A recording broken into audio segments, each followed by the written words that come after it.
as soon as women decide that they don't think that's cool, trust me, guys will switch pretty quick. As soon as women are like, you know what, I want a Kanye West kind of guy, I promise you tomorrow, guys will go sell their grills, they'll go sell their stupid long t-shirts, and I assure you they will pick up something else. Just that simple. I'm telling you. It's not that, man. It's like, okay, I'm going to ask you guys a question, all right? Let me ask you a question. Yeah.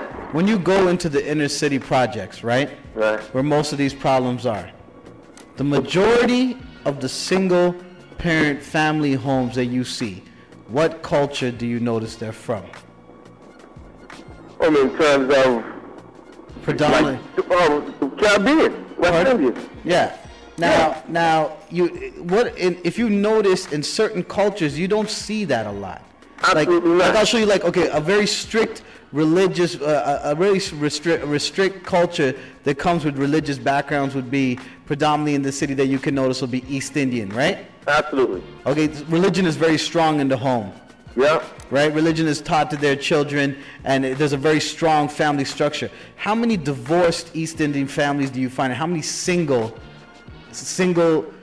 young mothers do you find coming out of the East Indian community? I don't know very many. I know a lot of people in that community. Very, very little. They'll live in hell for the kids, for the whole. You know what I mean? I know parents that may not be that happy, but they'll just stay together for that exact reason because. And where do you think that comes from? You know, how many single young unwed Greek families do you find? Absolutely.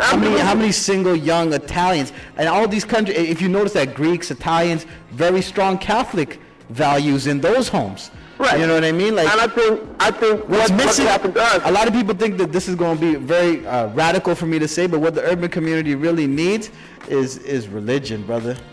Yeah, and we need some discipline, dude. You know what? I mean, I can say it. I've been through it. I had a baby when I was young, right? Yeah. But you know what? Because it was just that same attitude. I don't give a fuck. Did you marry her? It was a joke. Did you marry her? No, I didn't. But you know what? I took care of my responsibility. And regardless, I think we have to stop that attitude. I just don't give a fuck. Because ultimately, when you lay down with a chick, dude, you got to be responsible, or have the head on to say if this chick gets pregnant, what's the deal? Because it's not cool again just to be leaving your responsibilities on the curb and doing whatever you need to do and just leaving little. Also, like the whole way that, you know what I mean, people are having sex younger and younger. Like, you can't expect a 15-year-old to have a clue what to do with, you know what I mean, that kind of power. Like, it was, you know what I mean, like, you have people like 13, 14, junior high sleeping together now, and like, how do you expect these kids to have any idea what to do with that kind of power that's given to them? That's what I'm saying. It's like a loaded gun, dude. And it really is, because I'm not saying, I mean, a baby's always a beautiful thing, it's a blessing, but, absolutely, you know what I mean, it affects your life, dude. It's like you might as well get shot sometimes, you know what I'm saying, in regards to the responsibilities and how it's going to affect your life. Absolutely, man. You know what I mean? It's no joke. But, yo, we'd love to continue the conversation. Yeah, we're out of time, man, but definitely, you know what I mean?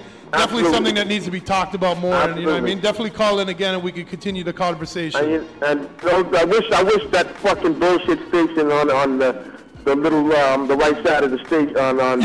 You can see their name. We don't mind. Yeah, fuck Flo. I hate that shit. There you go. You know, I wish they would even have the balls to step up and have communication on the radio instead of just having this bullshit watered down R&B that. It's making me fucking vomit. You know what I'm saying? I hear you, man. You got some shout-outs real quick? Yeah, so I shout out the Cornerstone crew. The whole of Toronto, keep your head up, do the right thing, and let's live it. All right, brother. Thanks for calling in, man. All right. Keep up the work. Yeah. One. What up? There you go. We overtime. Yeah, we're definitely over today. So without further ado, I guess we got to get to song number one. We need to get to song number one. And it is the artist that we were just speaking of, actually. There we go. 50 Cent. 50. And I think, honestly, I hear about the whole thing with people saying, urban music is effective. Yes, urban music does badly affect children. But I can honestly say, let me explain something to you. All right, the Caribbean community, the black community, African American community is not and this is an honest question that I've asked many people this. I mean, me and Drags, I remember, shout out to Lair Studios, we sat down, I go, you got hip hop is pop culture now. You know what I'm saying? Am I right, Ritz? Absolutely. You find it in white homes, East Indian homes, Asian homes, you know, Latino homes, all kinds of homes. There's no face of hip hop anymore. It's, You know what I mean? everything, yeah.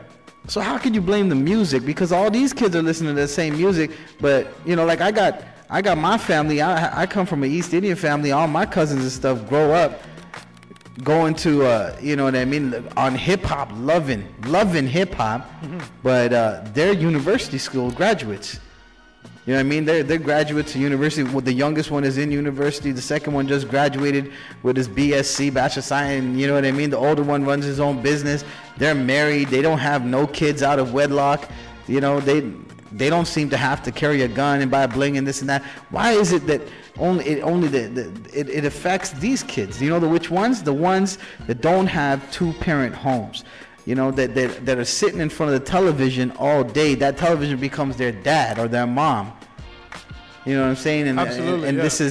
they're not teach values and stuff like that. Like, a lot of people don't understand, you know, why people crack jokes all the time. We always used to play that Donovan Bailey drop. Or the Big Brother, Big Sister program. I don't know when this turned into a preachy show today. All of a sudden, it was fun in the beginning, but it turned into this. And what can I say? You know, ultimately, a lot of people, they keep trying to argue about what is the things, you know, oh, it's this, it's the media, it's the rappers, it's this. There's a very, very simple solution to this game. And this solution is, I know it sounds extremely radical, but when a community is so far gone as it has gone, basically, you need drastic measures. You know what I mean? Mm-hmm. That's why Malcolm X was such a influential man.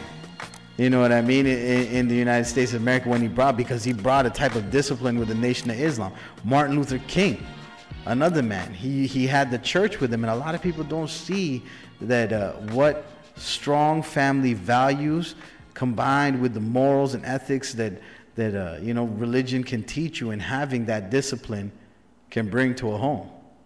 I totally agree, 100%. You know what I'm saying? Like, you need that.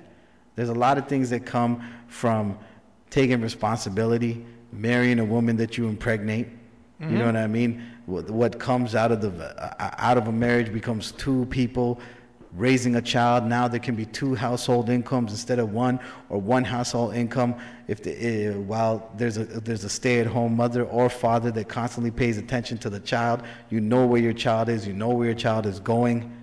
You know what I mean? You save up together. You buy a house together. It's easier to get a mortgage as two parents. You get out of the ghetto. You know what I mean? You build a life together. Instead, the other option is, all right, all of a sudden a mother, she gets pregnant, she makes a mistake, dude abandons her, she's on her own now, her family disowns her because she got pregnant. Where's she gonna go? She's like, I can't do this, you know what I mean? Let me go get welfare, because in Canada it's such a cop-out to go get welfare, get on a waiting list, get myself a place to live, and just get enough to just basically survive, and you at home all day with your kid on welfare. You know, I don't know what to say. It's a very, very bad cycle. Definitely. In the community, man. And I don't know. There's people calling up still. They always want to talk about this. Yeah, I know. We got to dedicate a show to it and really give it, like, you know. Whatever. You want to get out of here because you're in a rush. I'll let one more caller get through. All right, let's do it. I know Rich is white and he don't want to see this message go out there, but who is this? God. Yeah, I just want to say definitely good that you guys are talking about this. I think it's been a while since you've had a conscious discussion, but it's nice to hear it again. And definitely disagree with everything you're saying, man. Need a real whole family to create proper kids. You know, I see it every day. I'm in the loss prevention field, and I arrest these kids every day who are coming from families that are broken, and their parents don't even know where the kids are, and they're all robbing people and like being arrested. You know what I mean? That you call the parents and they have no clue where they are. You know what I mean? And one mother can't be blamed because she can't keep track of 3 kids on her own. Like, she tries. You know, I see these parents; they try really hard, but on top of a 9 to 5, how can they? Yeah. Yeah. You know, they're 9 to 5. Some of them work 2-3 jobs because they're single mothers, and at the end of the day, they can't keep track of their kids no matter how hard they try. In some of these cases, I also got to admit that some of these women seem a bit emotionally disturbed. Because how, like, I don't understand. How are you going to be a woman with